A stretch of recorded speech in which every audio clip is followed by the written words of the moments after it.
le défilé traditionnel des néo-nazis du comité du 9 mai dans Paris. C'était, comme son nom l'indique pas, le 10 mai et pas le 9. En gros, ça s'appelle comité du 9 mai parce qu'ils commémorent plutôt la mort d'un de leurs militants qui est mort un 9 mai et qui est mort en se tombant d'une fenêtre après avoir été poursuivi par la police dans les années 90. Bref, du coup, je voulais vous montrer. On va en reparler rapidement. Petite vidéo de BFM pour rappeler ce que c'est que cette manif du 9 mai. Puis on va en discuter plus longuement. Nelson Géten, pour votre enquête de ce soir, vous revenez d'une manifestation d'ultra-droite. La préfecture de police l'avait interdite, mais la justice a levé cette interdiction. Elle a donc eu lieu. Elle a eu lieu tout à l'heure et j'ai filmé avec mon téléphone parce que l'année dernière, certains journalistes ont été agressés par des militants, donc je voulais rester discret.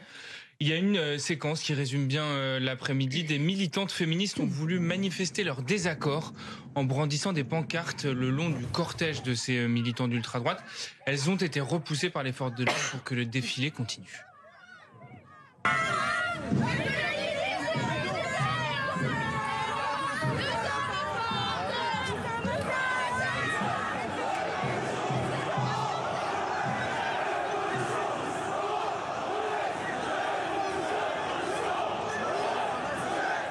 Alors, qui sont ces militants ? Chaque année, autour du 9 mai, tous les groupuscules d'ultra-droite de France se réunissent à Paris pour commémorer la mort de l'un des leurs, Sébastien Desieux. C'était en 1994. Un certain Alexandre, désigné porte-parole, répondait aux questions des journalistes tout à l'heure. Alors ce n'est pas une manifestation, c'est un hommage, c'est une marche qui est silencieuse et donc c'est un recueillement. Alors la fameuse marche silencieuse où on crie Europe, jeunesse, révolution, hein, bien sûr. Le fameux silence. Il n'y a pas de revendication politique, c'est pas le jour et c'est pas le but. Vraiment aucune revendication politique. Il y en avait des messages politiques, des références, vous allez le voir, au suprémacisme blanc. Des logos The White Race, la race blanche qu'on a vu sur certains t-shirts que vous allez voir juste là. Hop, l'image s'arrête, The White Race. J'ai repéré une marque de t-shirt néo-nazi aussi, Runic Storm, avec les chiffres 1488. 14, c'est une référence au suprémacisme blanc et 88 à la 8e lettre de l'alphabet, donc le HHH, Heil Hitler. Toujours sur les t-shirts, il y en avait un qui portait un t-shirt Der Dritte Weg, le troisième chemin. C'est un groupuscule néo-nazi allemand, la troisième voie, en référence au Troisième Reich. Et comment ont réagi ceux qui étaient là, les riverains, face à ce défilé ? Ils étaient choqués, ils étaient plutôt hagards pour la plupart et certains étaient en colère.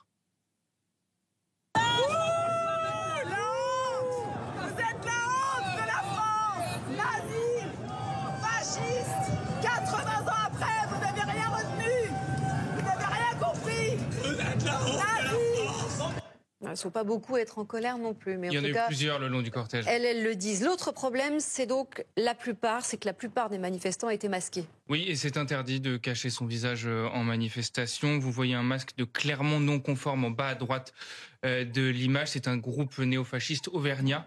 Il y en avait un qui n'était pas masqué, c'est lui, Marc de Cacré-Valmeinier.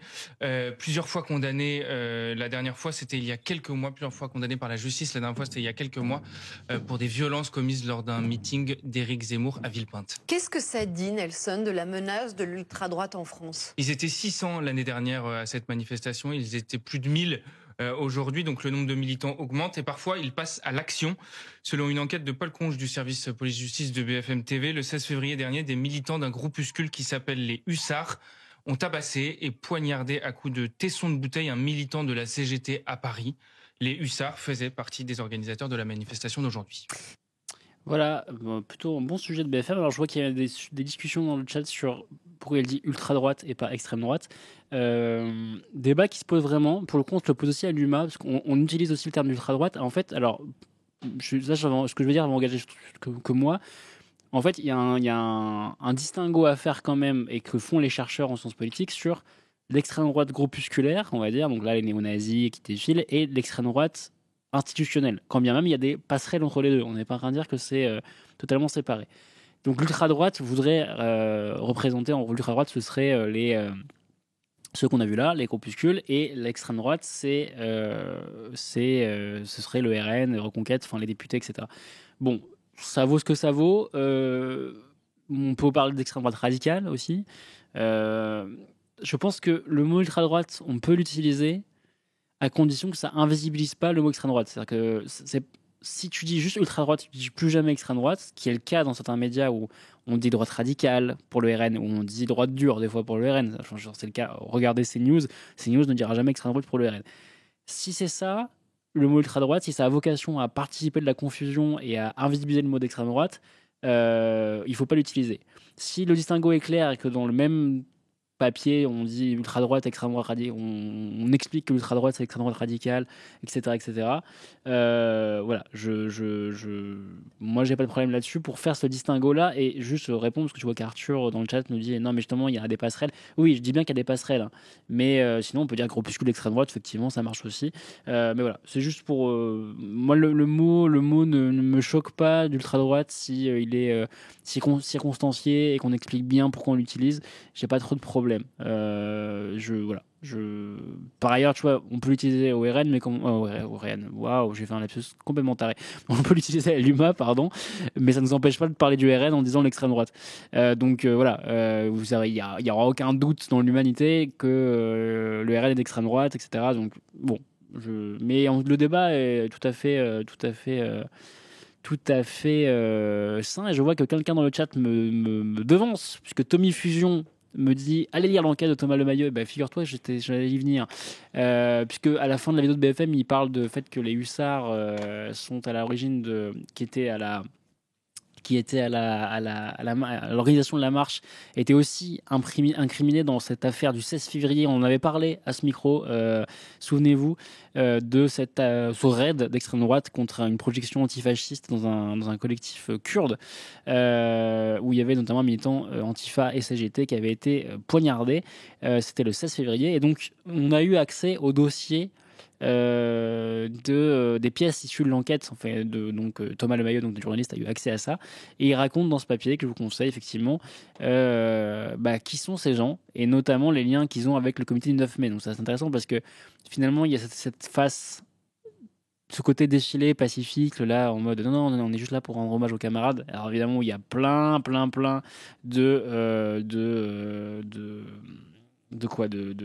de visuels nazis, etc. D'ailleurs, je ne vous ai pas montré, mais alors, si vous voulez voir une vidéo plus longue de la manif, il y a cette vidéo de CL Presse, donc Clément Lano, journaliste indépendant, qui a fait une longue vidéo sur la manif, et notamment, je vous ai mis cette image.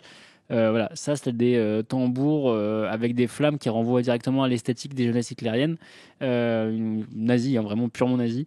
Voilà, alors, exemple de neutralité politique de cette marche tout à fait pas politique. Voilà, il y a d'autres exemples où là vous avez des images la vidéo est sans commentaire, c'est vraiment une vidéo de captation de qui sont ces gens-là. Vous voyez les cagoules, vous voyez, vous pouvez vous arrêter sur les t-shirts, il y a des plans sur les tatouages aussi, voilà, sur les... Bref, il y a toute une iconographie nazie ou d'extrême droite à aller regarder, puis c'est marrant qu'il y a ce mec-là qui fait partie ceux qui sont habilités à répondre pour la presse, là, le gars en costard beige. Ce qui n'était pas le cas l'an dernier, je crois que cette fois, ils se sont dotés d'un service presse, quoi, en fait. Enfin, d'un détaché de presse. Et donc, je vous conseille donc d'aller voir cette vidéo de Thomas, cette vidéo de Clément Lano et de l'article de Thomas Lemayeux de l'Humanité pour creuser le sujet. Je remets l'article de l'UMA. Donc il raconte, il refait le récit de cet événement. Il raconte des trucs assez marrants parce qu'on dans le groupe WhatsApp, il y a des retranscriptions du groupe WhatsApp de l'attaque, et il y a un moment Choupi est en garde à vue. Il y a un mec qui s'appelle Choupi. Alors, c'est son surnom au sein du groupe. Bref, voilà, c'est amusant. Il n'y a rien d'amusant évidemment dans cette attaque, mais il y a genre des trucs qui sont un peu ridicules. Voilà, donc on apprend notamment que quelques jours avant l'attaque, ils ont comme projet d'aller faire une ratonnade, en gros, enfin en tout cas une descente, une agression en tout cas, d'agresser des gens dans le quartier de Strasbourg-Saint-Denis, donc à Paris. Et par exemple, nous raconte Thomas, le 1er février, les hussards sont dépités, ils n'ont pas grand-chose à se mettre sous la dent. Il n'y a que des groupes de nègres, déplorent un dégât. Un autre dit avoir vu un groupe suspect dans un bar avant qu'un autre ne vienne démentir. Rien à signaler, juste un Renoir.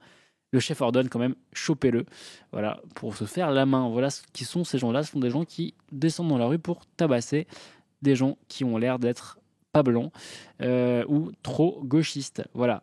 Et donc ces gens-là sont parmi les organisateurs de la marche. Pourquoi je vous dis ça? Donc je vous renvoie vers le papier, je ne vais pas tout vous le dire. Pourquoi je vous raconte ça? Parce qu'il y a quelque chose qui a beaucoup ému les gens, c'est la question de pourquoi cette marche a été autorisée. Alors pour mémoire, la préfecture de Paris avait interdit cette marche, comme elle avait interdit une contre-marche qui avait lieu en même temps, qui était la marche antifasciste, qui avait été déposée en parallèle de cette marche-là, en même temps de cette marche-là. Et la préfecture avait interdit les deux. Motif, trouble à l'ordre public. Ce qu'elle fait à chaque fois, sauf qu'à chaque fois, ce qui était déjà le cas l'an dernier, c'est le cas cette année, la justice administrative, puisqu'il y a eu en gros il y a eu un recours contre cette interdiction de la part du comité du 9 mai, et donc recours, et la justice administrative a finalement autorisé la marche, et pas celle des antifascistes, qui eux ont le droit à un village antifasciste, à Panthéon, donc statique, mais pas une manif. Je pense qu'il faut essayer de comprendre pourquoi ça s'est passé comme ça, et ça explique un peu aussi ça raconte un peu comment fonctionne l'extrême droite aussi, comment l'extrême droite fait des clés de bras à la démocratie. En fait, juridiquement, l'argument, il se comprend. Ils disent, en gros, la justice administrative, elle a tranché entre le trouble à l'ordre public et le respect de la liberté d'expression et la liberté de manifester, qui sont des droits en démocratie. Et son argument, c'est de dire, en fait, la manif, elle déborde pas chaque année, et ils marchent dans l'ordre. Alors, ok, ça fout du bordel, ça fait froid dans le dos, etc., mais ça trouble pas l'ordre public. Il n'y a pas de casse, il n'y a pas de violence dans la manif, on est bien d'accord. Parce qu'on sait très bien que, par ailleurs, en fait, Thomas me disait ça en aparté, il a raison, il disait, en fait, la manif, c'est le seul moment où ils sont pas dangereux. Parce qu'en fait, les mecs passent leur temps à descendre dans les rues pour péter la gueule de leurs opposants politiques ou de gens qu'ils estiment qu'il faut les blesser parce qu'ils sont étrangers. Donc ces gens sont en permanence en train de se battre. Et le moment de la manif, c'est le seul moment où en fait, ils sont inoffensifs, entre guillemets. C'est-à-dire qu'ils défilent, ça fait peur. L'iconographie fait peur. Il y a une démonstration de force esthétique. Mais par contre, ils sont pas violents. Et donc, aux yeux de la justice, ce fait qu'ils ne sont pas violents ce jour-là fait qu'il n'y a pas de raison que la manif soit interdite. Sinon, ce serait une atteinte trop grave au droit de manifester. Encore une fois, la justice doit arbitrer entre deux principes. Ce qui est un peu bâtard. Et pourquoi la manif Antifa, du coup, elle, est interdite? Parce qu'ils disent, par contre, la manif Antifa qui a été déposée après, elle a été déposée sur exactement le même tracé. Donc, il est évident qu'elle a été déposée là pour qu'il y ait confrontation entre les groupes, et que là, pour le coup, il va y avoir baston, et donc il va y avoir trouble à l'ordre public parce qu'ils vont se battre. C'est ça l'argument de la justice administrative. Bon, là où donc ça, on peut le comprendre juridiquement. Moi, je comprends la réflexion juridique. Par contre, là où le bas blesse, c'est que politiquement, si les mecs défilaient avec des croix gammées, la question ne se poserait pas une seule seconde. Ce serait compris comme une incitation à la haine. S'ils étaient en uniforme nazi avec des croix gammées, la manif serait interdite. Or, là, c'est pas loin en fait. Ok, c'est des croix celtiques, ok, c'est des slogans, c'est pas directement des uniformes nazis, mais enfin, tout ça crée le néonazisme à plein nez. Et donc, à un moment, il faut peut-être que la justice se prenne en compte le fait que cette nouvelle, enfin, qui n'est pas si nouvelle que ça, mais cette néo-iconographie nazie qui passe par les runes, qui passe par les croix celtiques, qui passe par quand même aussi une esthétique des cagoules, etc., tout ça.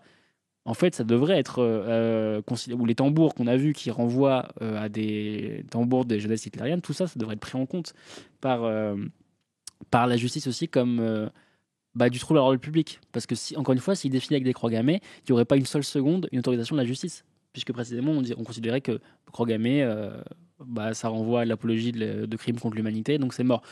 Pourquoi les croix celtiques, etc., ça renvoie pas à l'apologie de crimes contre l'humanité dans ce cas-là?